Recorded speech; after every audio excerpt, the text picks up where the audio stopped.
Well, what you were saying, like, you did all this in the last 20 years without being super wealthy and powerful or getting any official government support. You're grassroots.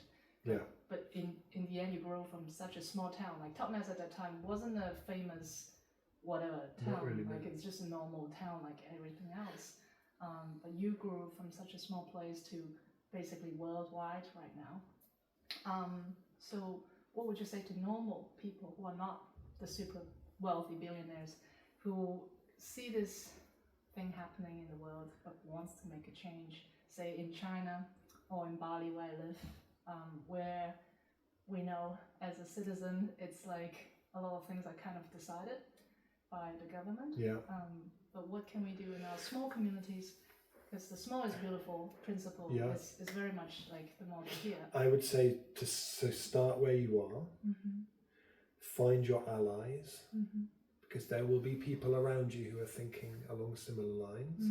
I always remember at the beginning of transition, we had a woman get in touch and said, I live in this town in Australia and nobody else in this town cares about transition. I'm the only person in the whole place who cares about transition. What should I do? And we said, well, how do you know you're the only person? Like you really haven't talked to anyone. You yet. can't know that. And she said, oh, okay. And then so 3 months later she wrote and said, I put an advert in the local paper. I had 140 replies. Wow. And now we have a transition group. And so there are people around who will share your concern and who will share your inspiration, organise some events, show some films, reach out, find your allies and start doing something with those people. Start with things that give a quick sense of, oh, we just did that. That was us. We changed that. And when we started transition here in Totnes, one of our kind of founding ideas was we wanted to do projects that were stories that people would tell in the towns around. So in Unaba, in the pub, they would say, do you know what they're doing in Totnes now? They've just started, they're mad. You heard what they're doing there. So we wanted to design projects like when we started the Totnes Pound, which is the local currency we had here.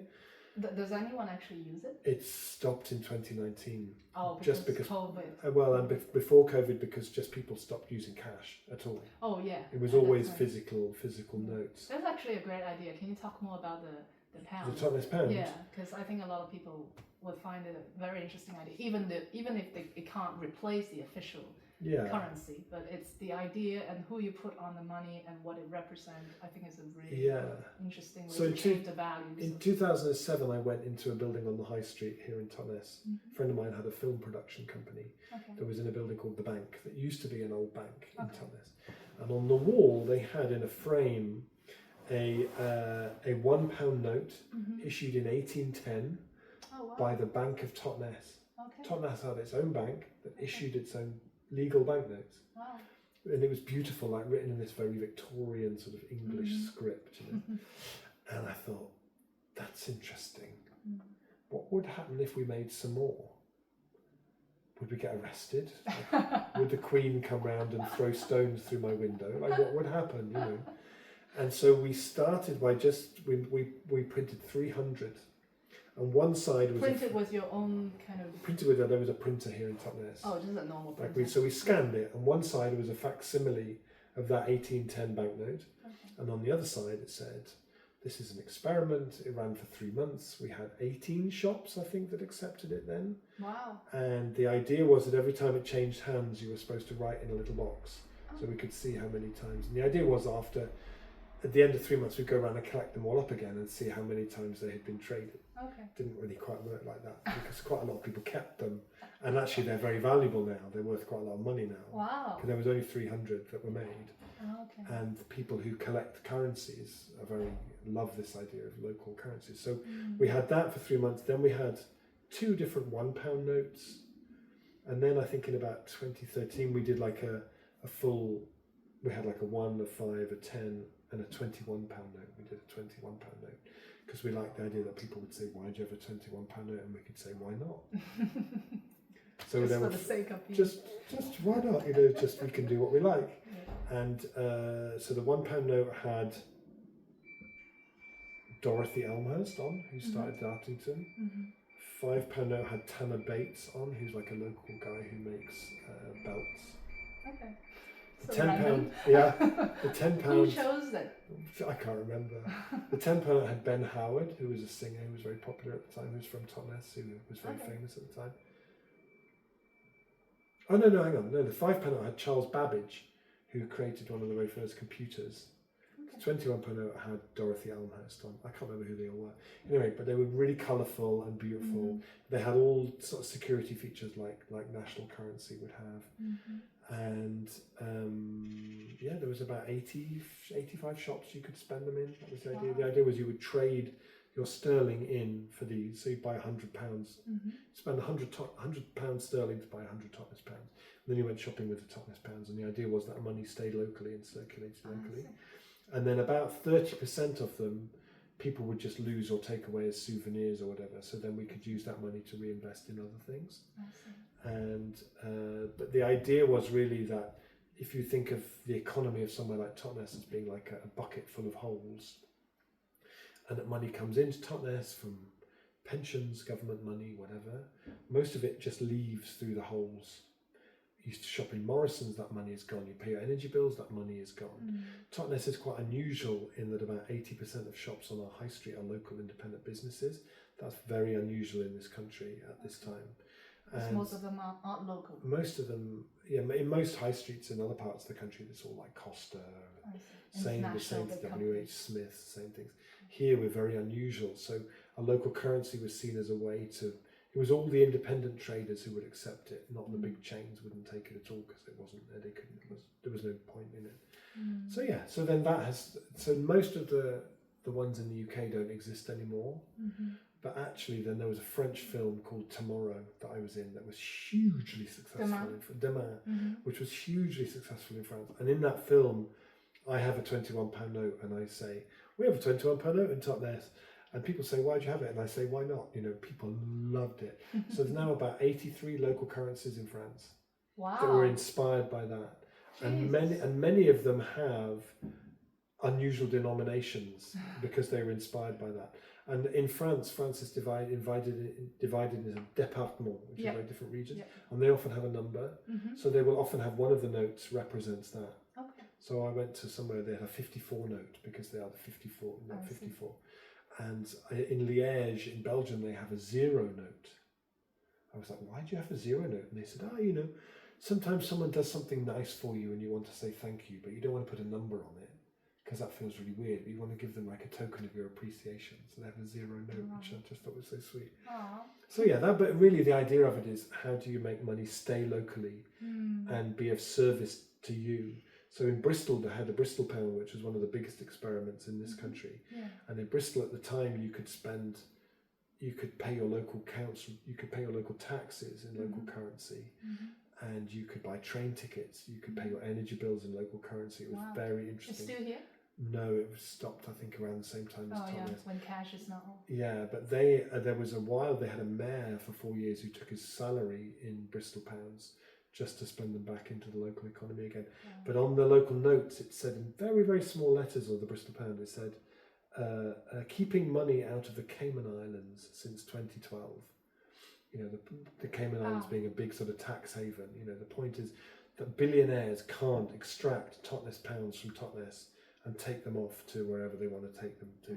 You can't use Totnes pounds to fund wars. You can't, drug cartels can't use Totnes pounds, you know, so it's why organised crime criminals much prefer Bitcoin to Totnes pounds, you know, but actually if you want to build local resilience, local currencies is one of the key elements for doing that, I think. Wow. Yeah, because I think it's a really smart idea to use a currency to kind of drag or attract the energy back to invest the local community. And to keep a record of that. And it's so fun. Yeah. It's really playful. Creative. Going shopping to do your week's shopping with a wallet full of local money. There was a really lovely study that was done into when people go shopping with local currency, how many more conversations they have than when they go shopping with a plastic debit card. So it's a tool of connection as well. Yeah. Because people spend the whole week, they have no conversations with anybody. You go shopping with a local currency, you have conversations with people. They go, "Oh, cool. Oh, what's this?" You know, it's so much more fun. Yeah, amazing. Yeah, I really like this idea. Actually, in Bali, we had a a project that I was supporting that's called Plastic Exchange.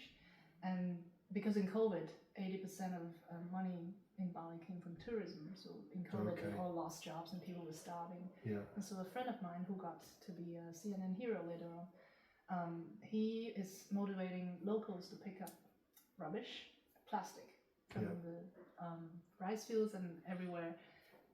And then he collected them, sent it to Java where he can recycle them, get some money, use it to pay the organic farmers who produce rice, and then he gave the rice to the people who picked up plastic. So plastic became a currency. Because this is how it was working in Bali for many years. They didn't use money or any kind of token. They just used, like, I need salt, you have rice, we exchange directly what we need instead of using a currency. So this one is actually very clever, using plastic as a currency. Yeah, that's great. And then a cyclical kind of economy. Do you know the story of the person who was a student at Schumacher who went to South Africa? Do you know this guy? I can't remember now. He went to in Greyton in South Africa, Transition Town Greyton. It was a really interesting transition group happening there. And who were doing all sorts of different projects. They were amazing transition projects. And he went out to the town dump. So on the edge of the town there was this dump where all the rubbish ended up. Yep. And he said he went there and he realised that as a teenager in America, he basically spent his teenage years going to festivals where you would arrive at a pristine greenfield site and spend 4 days covering it in rubbish. And he thought, what would it be like if you had a festival at a place covered in rubbish that spent 4 days cleaning it up again? Wow, that's a great idea. And so one of the things they did was this thing of making eco bricks. You know, you get a plastic bottle and you pack it full of plastic, and then you put the lid back on, so you end up with this thing that's really, really solid. And then they've been building an education centre on the recycling, on the dump, made from the plastic, in the plastic bottles. And wow. That's amazing. Yeah, but I love that idea. How could we have a festival that tidied somewhere up? Yeah, let's change all the Tantra festival or whatever shitty spiritual hippie festival into that. That would be way more healing. Exactly. Actually, I think that's what a lot of the people out there in Bali or also in China is missing. When we're looking only for our own benefit, like try to do all the things that are still consuming the Earth's energy that is not much left now to satisfy our own needs, we actually don't really get healed. Only when we do something that's good for both nature and us and other people, some way of giving back, that is actually the real healing. Do a festival in a place with huge deforestation, and have a 4-day festival where you're going to plant 500,000 trees. Yeah, that would be amazing. And do it in a way that's mindful, and do it in a way that's conscious, and do it in a way that's, where then at the end of the day you get to reflect with people. But if you have a sharing at the end of the day, after you've all been out and you've planted 50,000 trees together, I think that sharing is going to be so much different than normally just like, whatever, so and so said this, and it's like, come on, be part of this. Do a festival by the sea where you plant seaweed forests. Do a festival in neighbourhoods where they've got nothing. It always felt to me like there's that Schumacher College, there's been lots of times when it's been threatened. People have said we need to be independent of data and we need to move somewhere else. It's like, move to the middle of a city. It doesn't have to be somewhere really beautiful and lovely, and it's kind of quite easy to do nice kind of sustainable rural stuff. Do it in the middle of Plymouth. How's that? How can you bring all those amazing tools and practices from Schumacher College into that world, into that community, and really embed it in a really kind of engaged way? Create cooperatives, start new things there, It's like, again, coming back to, going to this Christian festival, there are people there doing amazing, really, really impactful stuff. There are people there who are like Extinction Rebellion, Christian Extinction Rebellion, people who have come from, like now with what's happening here in the UK, with Gaza, where the government have said Palestine Action, which is a non-violent direct action movement in support of Palestine, has been labelled a terrorist organisation by the government here. Yeah, Alice has been arrested. Yeah, so lots of older people from the church are going out and they just sit with a sign, I support Palestine Action, being arrested. It's like, that's what we need to be doing now, though. Yeah. It's like if a spiritual practice is not engaged in a world that's on, like Greta Thunberg says, your house is on fire, your church is on fire, your retreat center is on fire, your yoga mat is on fire. Act like that's what's happening. And actually what you find is that by being part of that, and by offering yourself and your time and your energy and resources to being part of doing something about this. Yeah, something that's not just about you. It's not about you. Yeah, that's the big thing for me. It's like, this is not about you. The climate emergency is not about you. It's about us. You know, when Trump was elected the first time, all the narrative in the kind of activist community is like, oh, what can we do? By the second time he was elected, people felt so kind of disempowered and broken and exhausted that all the narratives, but what can I do? It's like, well, the first thing you do is to stop seeing this as being about you and seeing this as being about us. And it's something that we need to do together.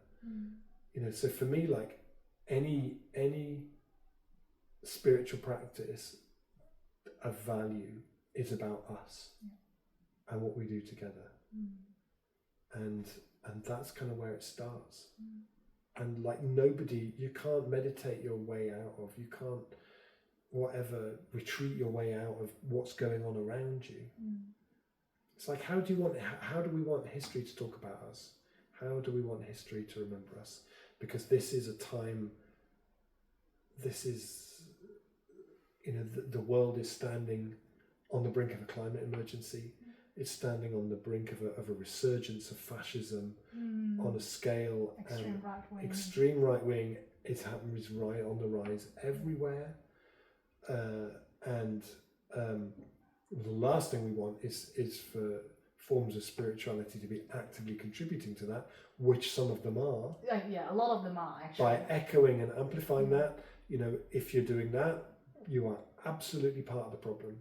And there is absolutely nothing spiritual about amplifying fascism.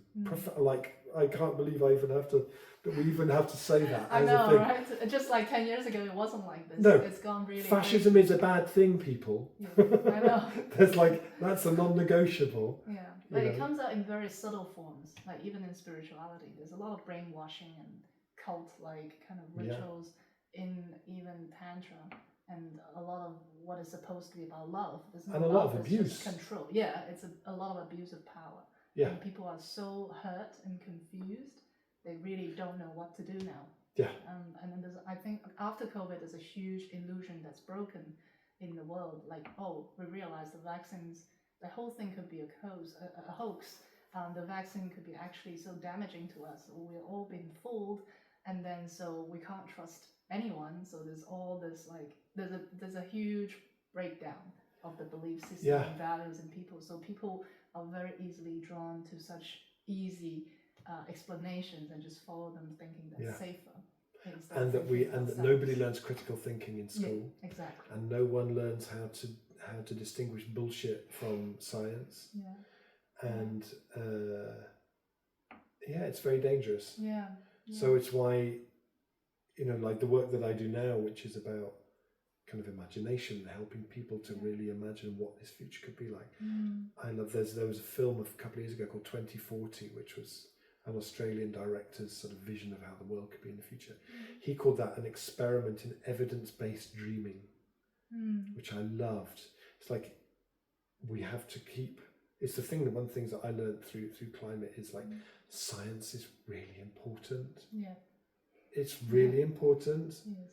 And yes, maybe occasionally it gets something wrong, but it recognizes that and it's moving towards something. If we get into a world where we say, and also, you know, we saw here with Brexit, which was a massive, massive disaster, that actually and you see it now happening in America, where the legal systemic things that were put in place to actually protect us after we got rid of monarchies who just said, oh, kill them, and you could do anything about it. actually having a legal system, having all those different things in place, they're really important. So if we get into a mindset of, well, you know, you can't trust anything, and all governments are evil and they just want to do this, and you know, you can't trust any scientists because they all have vested interests, and you know, you can't trust and believe in anything.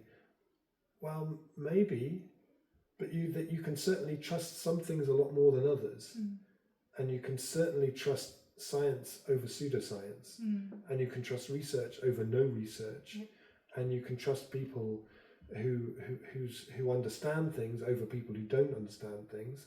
You know, can we at least agree on that? Do you know what I mean? So it's like, this is such an important moment in history because so much is at stake, and we need to keep speaking up for what's right and acting for what's right, and not be replicating. I think for me that was, you know, we talked about inner transition before, was one of the things that Sophie Banks would always say was, it's really important that when we're building the movements to change everything, we don't replicate in those movements the old world we're trying to replace. So in some big, large environmental NGOs, they work people so hard, they're top down, they're bullying, it's the same paradigm even though they're trying to change things. Okay, so we need to create the new paradigm in the work that we're doing right now. And it's the same with all of this, you know, we can't, like, it's the same in the sort of spiritual world. You can't be, in the same way that you can't be creating top-down, patriarchal, abusive, deceitful movements that sort of abuse people. The other side of that is we need to be a force for good right now. And the challenges right now aren't that we don't have enough people doing Tantra courses. The problem right now is we are putting out, people are living lifestyles that are way beyond the carrying capacity of this planet. Way beyond. And that's really kind of and where also we need to start. not sustainable for themselves, like not sustainable every for single themselves. aspect, physically. Yeah, exactly. People are exhausted. Yeah. And we're seeing genocides happen in the world in real time in front of our eyes. Yes. And you can't fix that on a meditation cushion. I mean, that's part of it. If that's what resources you to be more focused and active in the work you do in the world, that's great. Not an escape. But that's not an escape. We can't escape. Yeah, there's a lot of spiritual escapism. Yeah. And or what I call spiritual tourism. Yeah. Or what Chogyam Trungpa, who was an amazing Tibetan teacher in the 80s, used to call spiritual materialism. Yes. Or spiritual capitalism. Yeah, it's like, enough of that shit. We know this is, you know, we know what to do because it's all out there. You know, movements like Transition have been working on it for 20 years with nothing. It's like we need to scale this stuff up really, really fast. And talking about that, can I just quickly check the time? Sure. Just because I do have to leave by about past. Oh, 'cause I need to get